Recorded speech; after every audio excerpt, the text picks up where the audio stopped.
Dan Pak Ketua, sekaitan dengan pemilihan maskot, mungkin konsepnya apa kira-kira itu Pak Ketua? Baik, terima kasih. Jadi alhamdulillah, puji Tuhan, kita sudah melaksanakan peluncuran. Jadi kita tidak menggunakan launching ya, tetapi peluncuran tahapan pilkada untuk Kabupaten Mamasa yang kemudian memilih salah satu binatang yang kemudian menjadi satu simbol untuk di Kabupaten Mamasa, menjadi satu kelasriman, di mana tedong ini atau kerbau ini menjadi satu hal yang penting dalam kehidupan masyarakat dan masyarakat Mamasa gitu. Sehingga diasosiasikan bahwa tedong ini adalah salah satu binatang yang sangat penting dalam kehidupan masyarakat Mamasa, yang kemudian menjadi satu pilihan dari Dewan Juri yang melakukan sayembara ini, yang melakukan penilaian terhadap pemilihan maskot itu, untuk kemudian menunjukkan bahwa maskot Ramasli inilah yang menjadi pemenang. Rakyat Mamasa memilih. Begitu. Kenapa mungkin memilih konsep tedong itu Pak? Jadi dalam pandangan tim penilai bahwa tedong itu adalah dianggap sebagai binatang yang sangat berharga, yang sangat dihargai untuk di Kabupaten Mamasa, sehingga dalam proses interaksi sosial yang ada di Kabupaten Mamasa itu, tedong itu selalu menjadi satu simbol, baik dalam bentuk pernikahan atau orang meninggal. Jadi harapannya mungkin Pak Ketua untuk di peluncuran pilkada ini, sekitar dengan pelaksanaan pilkada ke depannya Pak Ketua. Tentu yang menjadi harapan kami bahwa sebagaimana yang kita sebagaimana yang saya sudah sampaikan tadi, bahwa tagline kita adalah Mamase, di mana Mamase itu adalah satu kata kasih, rasa kasih yang kita tunjukkan kepada sesama, sehingga kita berharap bahwa semua interaksi politik yang berjalan selama dalam proses tahapan pilkada yang akan datang itu kita selalu mengedepankan rasa Mamase kita, sehingga kita akan bisa menuju pada satu kedamaian sampai pada kesuksesan kita untuk bisa menjalankan tahapan-tahapan pelaksanaan pilkada. Kalau kita sudah bisa melakukan satu layanan-layanan dengan rasa Mamase, maka tentu kita akan berujung pada satu yang namanya kedamaian. Ketika kita sudah damai, tentu kita akan bisa dianggap sukses lah untuk kemudian bisa melaksanakan segala tahapan-tahapan yang ada di Kabupaten Mamasa kita. Tentu kita berharap bahwa ke depan semua lapisan masyarakat, karena ini adalah menjadi tanggung jawab kita semua untuk kemudian terus menjaga bagaimana kedamaian kita di Kabupaten Mamasa tidak terkontaminasi dengan satu hanya pada persoalan politik politik praktis, kemudian itu yang menjadi kita terpecah belah, tetapi bahwa semboyang Mamase Mesakada di Potuho dan Pantangkada di Pomate juga itu adalah bagian penting yang selalu menjadi pegangan kita dalam setiap interaksi sosial kita. Pak Ketua, ini kan sudah terkait isu penghentian tahapan pilkada. Baik, terkait dengan isu yang belakangan ini dimungkinkannya penghentian pilkada, tadi kami dengan pemerintah daerah sudah melakukan komunikasi dan koordinasi yang difasilitasi oleh pemerintah Provinsi Sulawesi Barat, dalam hal ini adalah Kesbampol dan Dinas Keuangan pemerintah Provinsi Sulawesi Barat, kemudian menemukan satu titik kesepakatan di mana pemerintah daerah akan tetap siap untuk kemudian memberikan anggaran sesuai dengan apa yang menjadi kesepakatan bersama.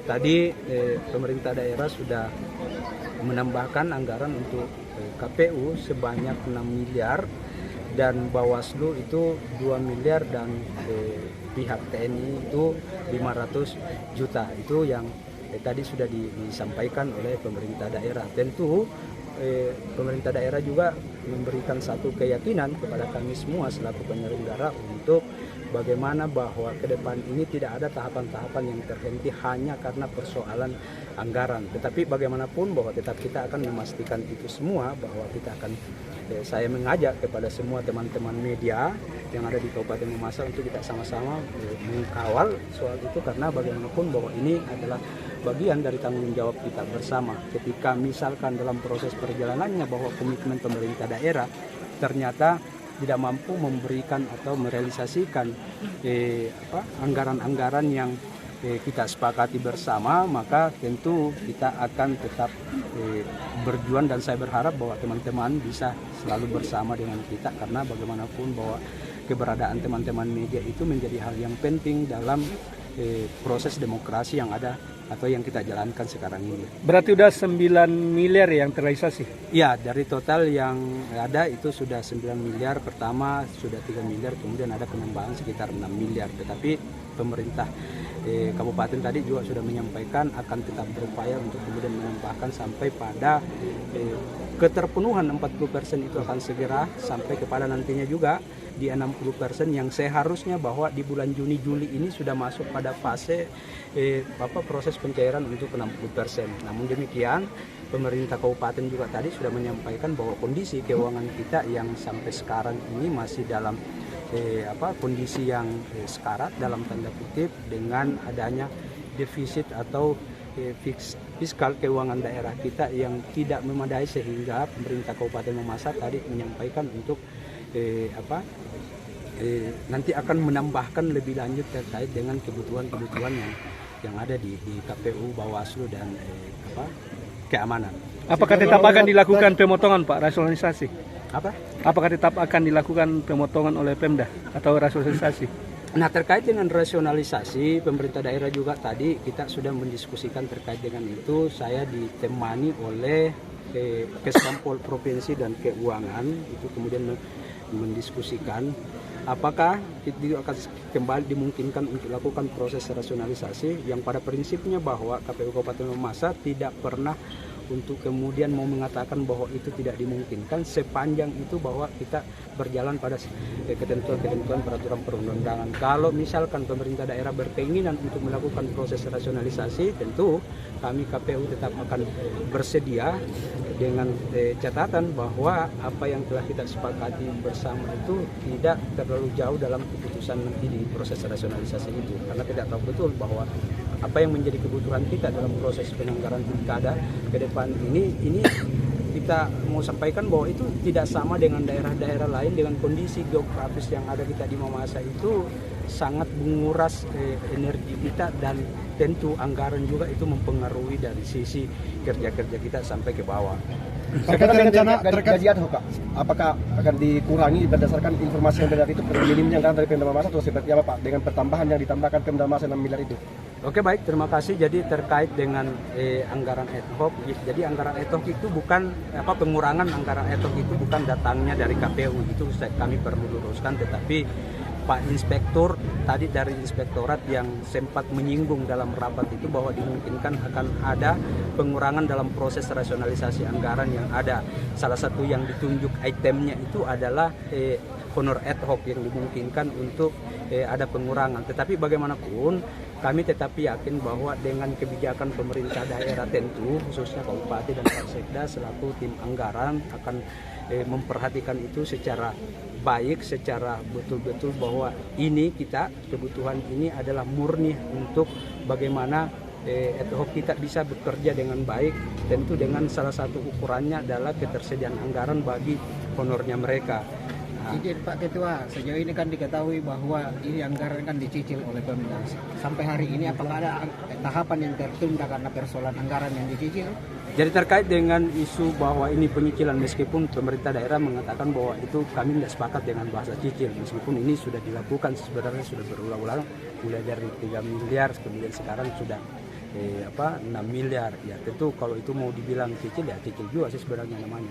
Nah, terkait dengan tahapan kami dari awal sudah menyampaikan dan memberikan pernyataan baik ke Kementerian Dalam Negeri pada saat kami pernah melakukan rapat koordinasi, ke pemerintah provinsi dan kepada bupati penjabat bupati, kami sudah mewanti-wanti bahwa ketika misalkan dalam proses perjalanan kami ada anggaran yang kemudian tidak mampu tersedia, maka tentu kami akan menghentikan tahapan itu.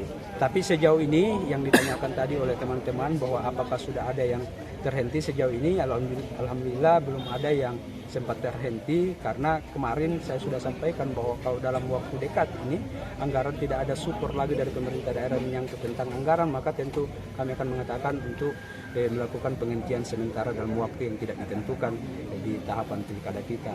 Tetapi karena tadi pemerintah daerah sudah menyanggupi dan langsung melakukan proses pengalokasian anggaran di angka 6 miliar, tentu itu sudah bisa kami gunakan kembali untuk membiayai tahapan-tahapan yang akan berjalan.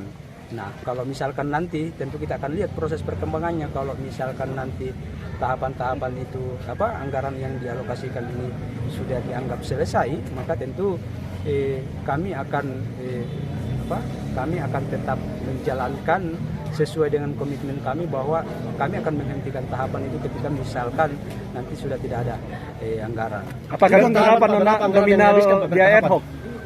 Ya, Per tahapan berapa anggaran yang dihabiskan kira-kira teman-teman KPU, Pak? Jadi tentu kita tidak bisa merinci bahwa secara detail berapa anggaran yang dihabiskan per tahapan, karena kan setiap tahapan itu berbeda-beda kebutuhan anggarannya.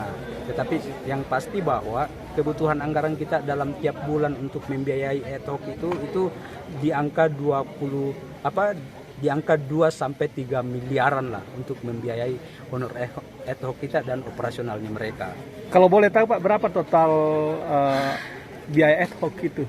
Kan Yaitu biaya ad hoc yang kita harus siapkan per bulan itu di angka 2,2 sampai 2,3 miliar itu honornya mereka per bulan, mulai dari PPK sampai PPS kita, sekretariat dan biaya operasionalnya mereka. berarti bisa sampai 20 M yang dihabiskan Untuk anggaran ad hoc. ad hoc.